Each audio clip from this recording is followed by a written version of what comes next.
Welcome back to another episode of Inword News. It's your boy Dre. I was going to write a script for today, but it's all the Uvalde shooting and all the subsequent stories that came from it. So I'm really just about to sit here and freestyle for a couple minutes with the microphone. So yeah, the Uvalde shooting happened last, Monday, Tuesday, something like that. Last Tuesday. And within a couple hours, people was like, oh, it went from like 4 kids, 1 adult to, 14 kids, 1 adult. And then before people went to bed, it was like 17 kids, 2 adults. And then the next day, it was 19 kids, 3 adults. I'm still not entirely sure if one of those adults included his grandma that he killed before he even got to the school. But it gets worse as the story goes on because so much more details came out. They said that the kid was bullied. He was bullied, he wasn't confident, got made fun of, all this, all that. And that's why, he committed the school shooting. The issue is the dude was supposedly bullied in high school. What did this elementary school have to do with anything? Why did these kids have to die? Because you were bullied at a high school. And then it comes out that the kid wasn't even bullied. He was just a loser. One kid came out and straight up said he wasn't bullied. No, he tried to bully people, and when nobody went for his crap, he got mad. Salvador Ramos was a boy who was not bullied. He would try to pick on people but fail, and it would aggravate him. I would like to get that out of the way. And I don't see this covered, and I'm going to put this out there. He would hurt animals. He was not a good person. And if that's not proof enough, he wouldn't shut up little kids. He was bullied by people bigger than him, quote unquote. Dude said, nah, he wants to be a bully. He's just not tough enough. So he goes and shoots children. He proved that guy's point right then and there when he committed the crime. And then the kid also, he's like, yeah, it's not being covered. Nobody's ever talking about it. The dude hurt animals. The dude was sick.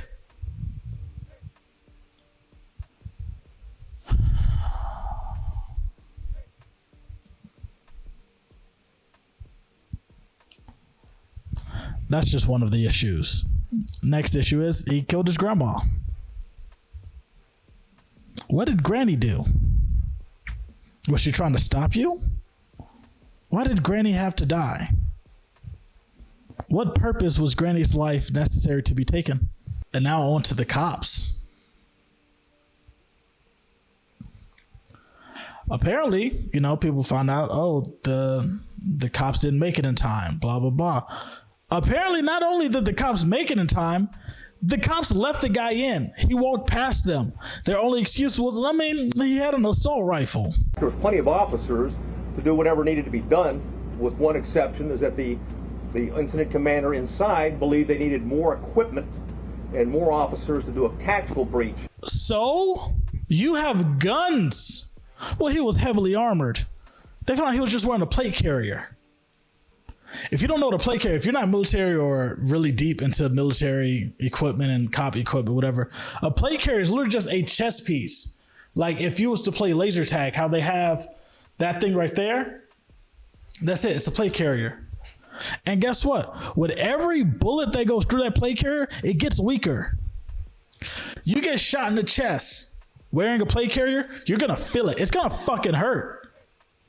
Whether it kills you, injures you or not, you're going to be bruised. You're going to be in pain. With every extra bullet, you're more likely to just be shattered and shot. Meaning if just 3 cops shot this dude, he'd have been in enough pain to drop that fucking weapon. And seeing how the last guy said this dude was very pussy, I'm quite sure 1 shot would have made him drop that fucking weapon. But nah, the cops let this fucker in. Left them in a room for 40 minutes with these kids. They didn't want to breach the door because they thought no child's life was in danger. This guy walked in with a fucking AR-15 in a building full of children, let alone a classroom. And they didn't think the kids' lives were in danger.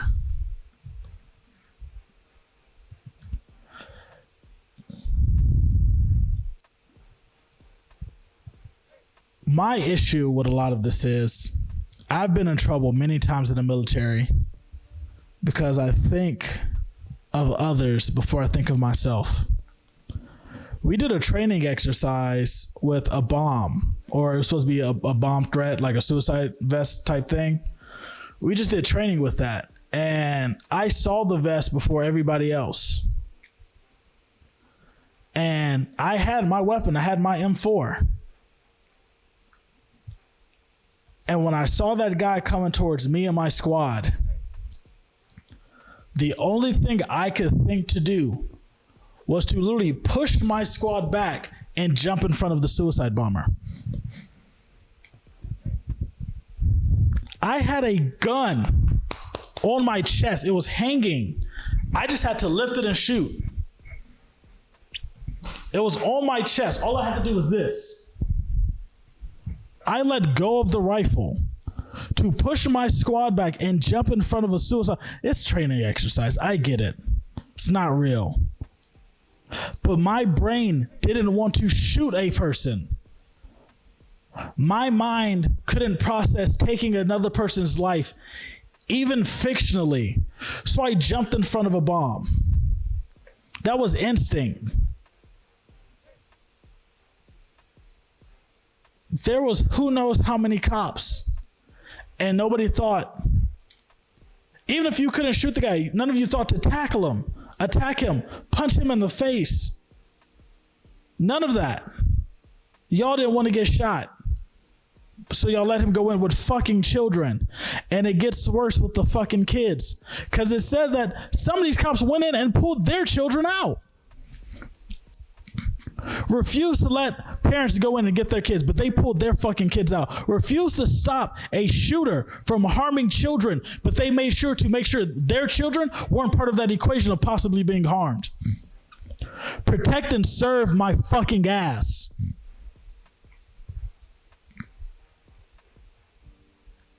This is what this country is putting billions of dollars into? There's video of parents being tackled, handcuffed, maced outside. There's one woman who supposedly drove 40 minutes to get to the school, tried to get in, got maced, attacked, and handcuffed, and somehow reasoned with them to be taken out of handcuffs, all before anybody was actually shot. That's how fucking early they got there. Nobody thought to fucking stop this kid.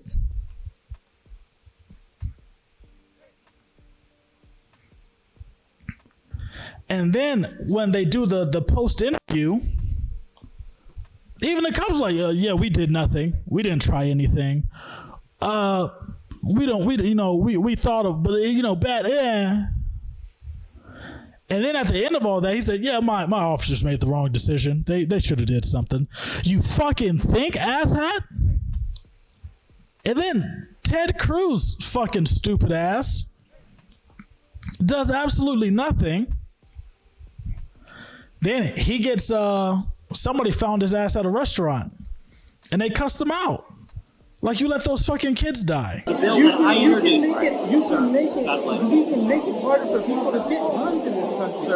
You know that. No, you know that. But you stand here. You stand at the NRA Convention. It is harder. It is harder when there are more guns to stop gun violence. And I get it. Nobody can see this coming. Nobody can, this particular incident isn't a Ted Cruz problem because nobody's planning for people to shoot up schools. The issue is there has been 27 school fucking shootings this year, over 200 mass shootings this year. It's not even fucking June. I don't give a fuck who plans to do this shit. Why aren't there any things in place to where this shit doesn't happen? Y'all refuse to do anything, and now you're acting like it's a gun. No. Fucking fix the gun mandate. Like, this isn't like what the I'm getting so worked up. But like, fix the laws. Make it harder to to get guns. And they were like, oh, abortions, abortion bans. Nigga, y'all ban everything but these fucking guns. Nigga, abortion, bans don't work while we banning abortions. If bans don't work, why are we banning transgender fucking hormone growths and surgeries and shit? Because it's not about fucking bans. It's about y'all not liking shit, so y'all making it harder to do. Not illegal, just fucking harder. And that's all people are asking for with fucking guns. Oh, well, you know, criminals don't care about laws. Yeah, but it's going to be it's going to be so much fucking harder for people that want to shoot fucking children to get a goddamn AR-15. Nobody thinks this shit's gonna stop all fucking crime. It's just gonna make people that aren't having exactly criminal intent from doing dumb shit like murdering fucking children. The same week as this fucking shooting, they hold a goddamn NRA Convention, National Rifle Association. Luckily, a lot of niggas didn't pull up. Like they numbers dropped, and a lot of the fucking musical acts said nah, they dropped out. Shout out to them. Integrity. But it's fucking wild. It's so tone deaf to even hold that convention same week as the fucking shoot. That means while this shooting was happening, y'all were still finalizing plans. Like, that's some real pussy shit. Oh, and everybody's talking about the 19 kids, 3 adults. Nobody's talking about the fucking injured. There was 17 other people injured. One of those people that got injured, I don't even know. She might have been one of the kids that died. The cop said, hey, tell us where you're at, little girl. Signal us. She screamed. They shot her. What the fuck kind of hostage negotiation? Scream, let us know where you're at? Bitch, I'm in the fucking building with the killer.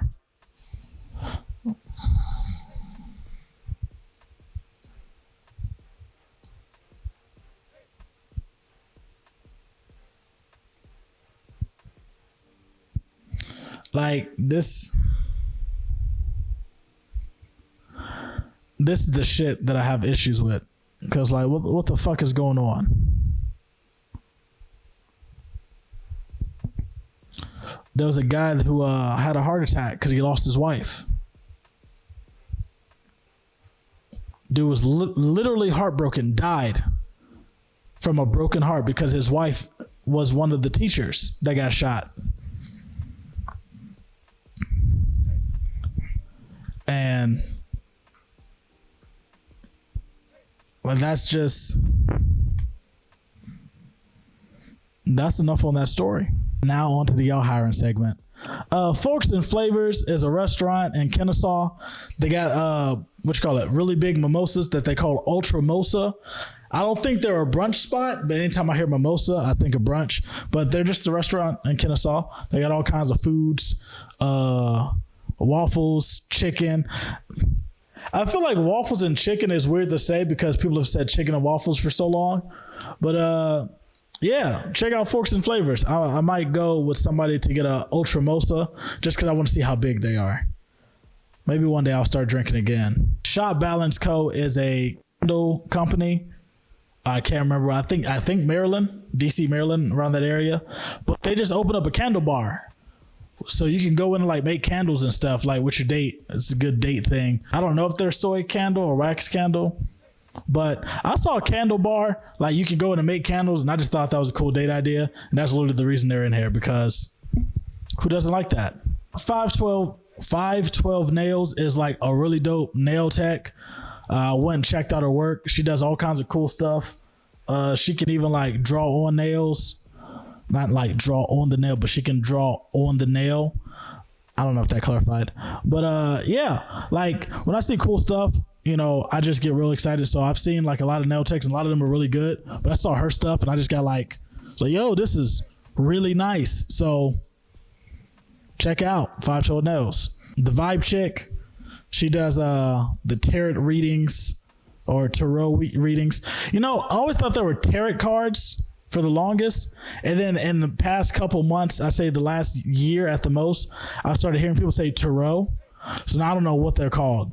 But yeah, she does the reading, the spiritual stuff, the crystals in alignment, the messages, the dream work, the shadow work, the light work, all those works and whatnot that I don't be knowing about. I just be seeing. Yeah, hit her up, get you a reading. And that's it for this week. What you call it? Bye, y'all. See you next week.